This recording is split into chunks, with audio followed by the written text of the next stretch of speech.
Hi, this is Pat Ray again, talking about anger management tonight. This is for the anger management program for substance abuse, for parenting, and any other type of group you want to do. All right, the reason it's so flexible is everyone has anger in their life.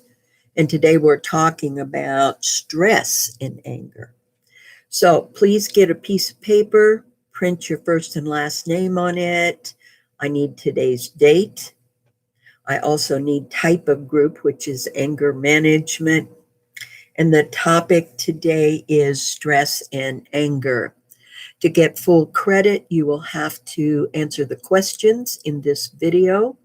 You will have to write a progress note and give me a detailed statement, 3 statements, not one word line, or one line deals. I need to have some meat and potatoes in this uh, progress note because we are doing videos.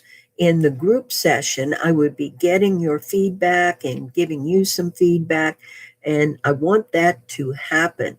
One of the ways that happens is through you writing to me about what you thought about, talked about, or have questions about, any of those things. I need that plus any assignments. You can send those to me by email, pat@changeIsAchoice.org. You can take a picture of it, send it to me. You can text it to me, 217 766 9132. You can bring it to the office, 9 a.m. to 1 p.m., Monday through Friday, or 5 p.m. to 6 p.m., Monday through Thursday. You must come to the side door because the building itself is locked up. We will meet you at the door. We will take your paperwork.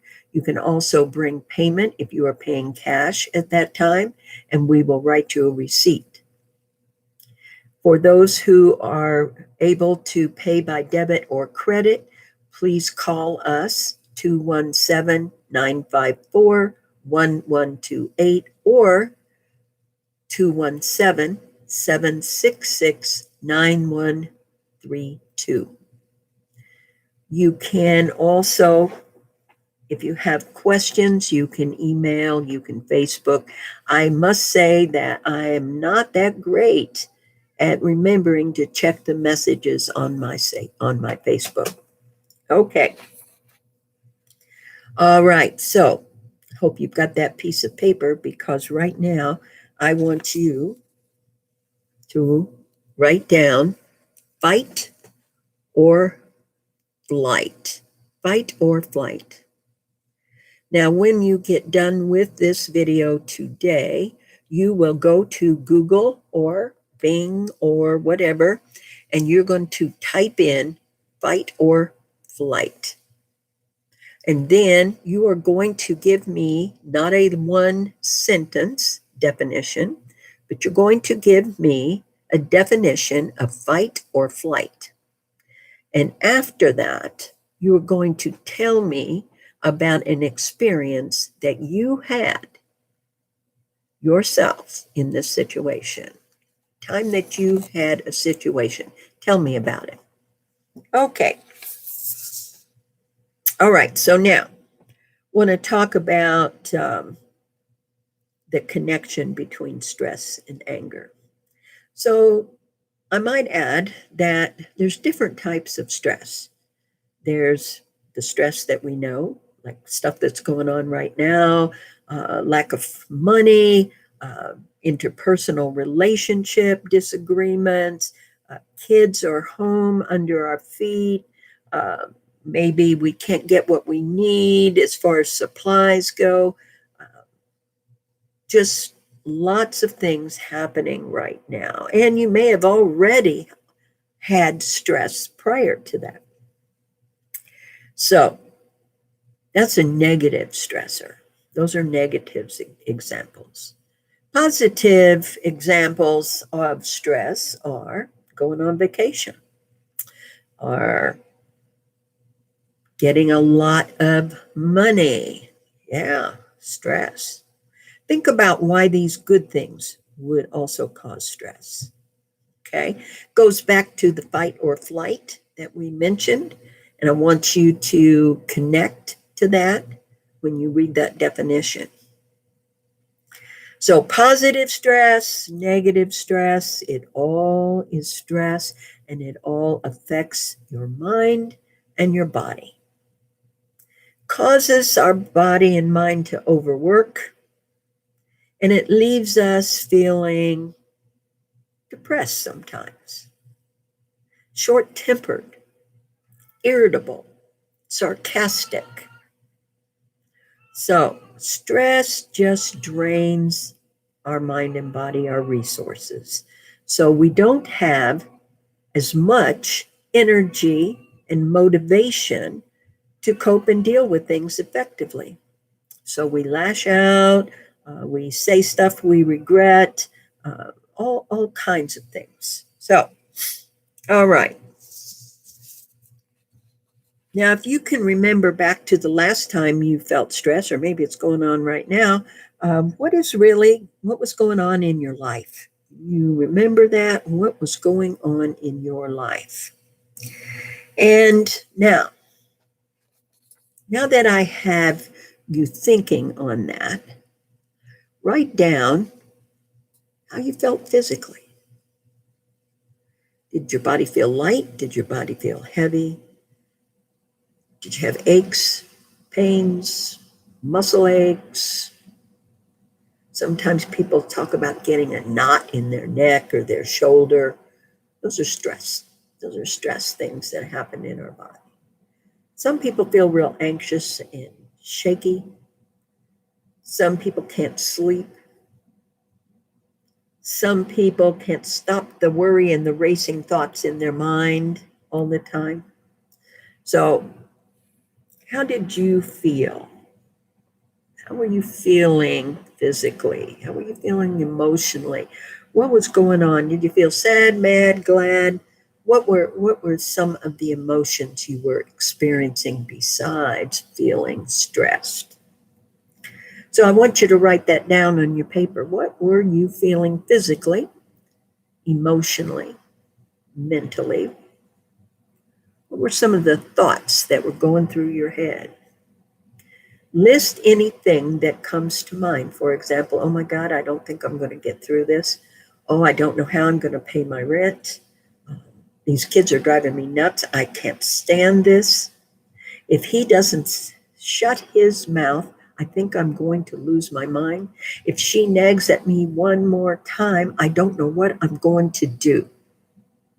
Those are things that we don't say out loud, but they're running in our head.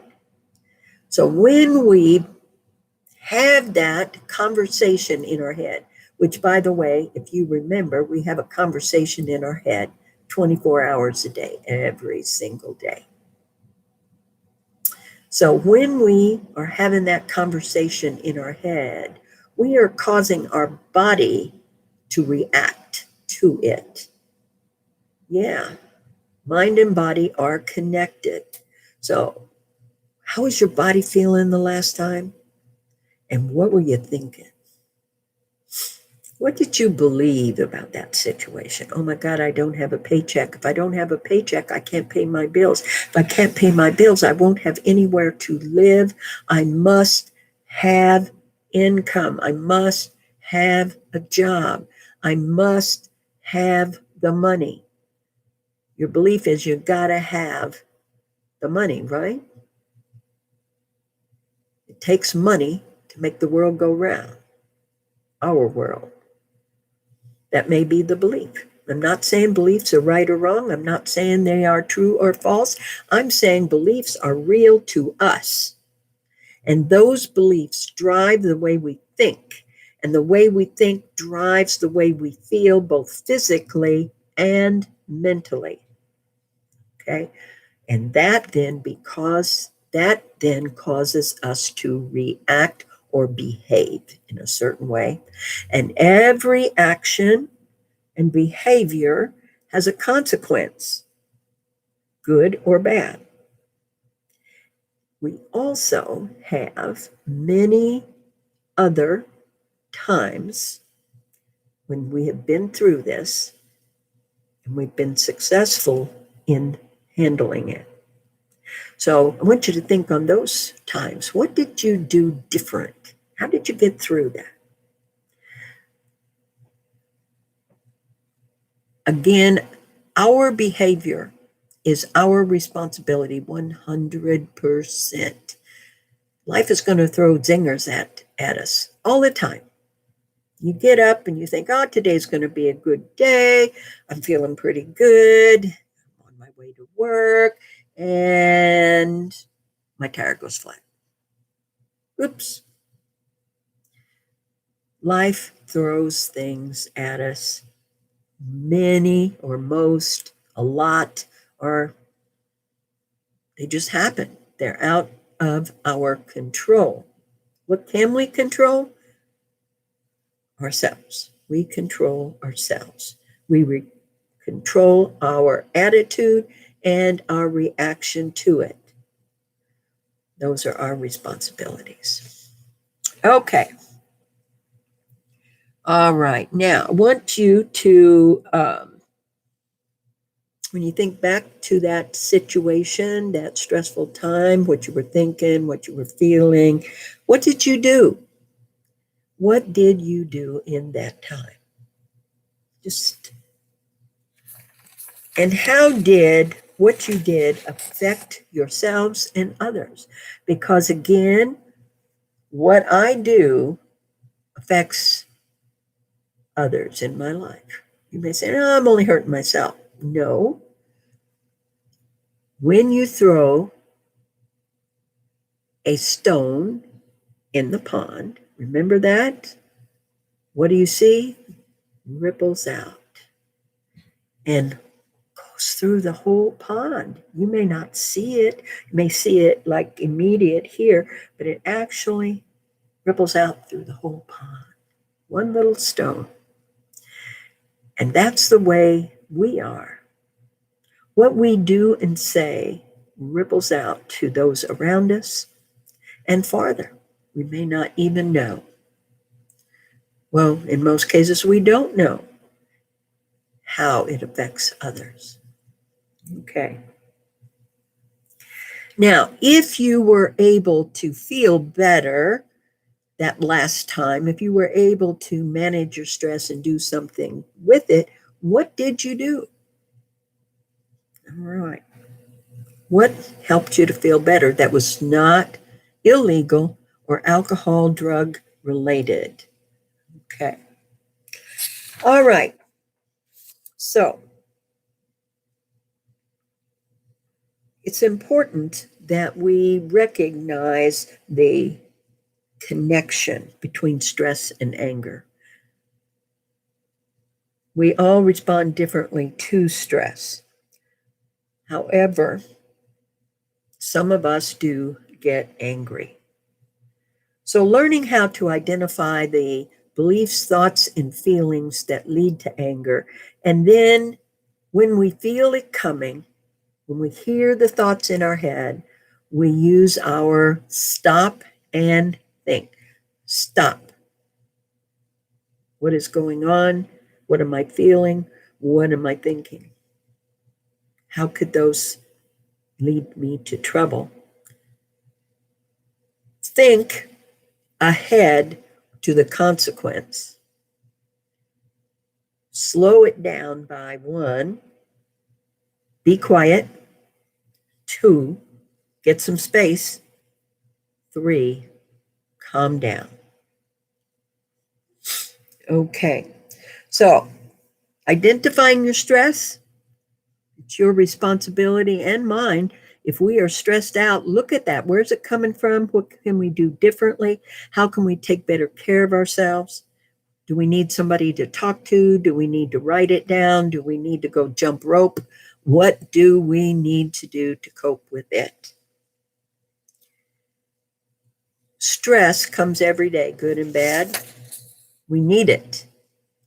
Otherwise, we would be apathetic. We would just turn into a blob. We wouldn't be emotionally or intellectually challenged in any kind of way. So we do need stress.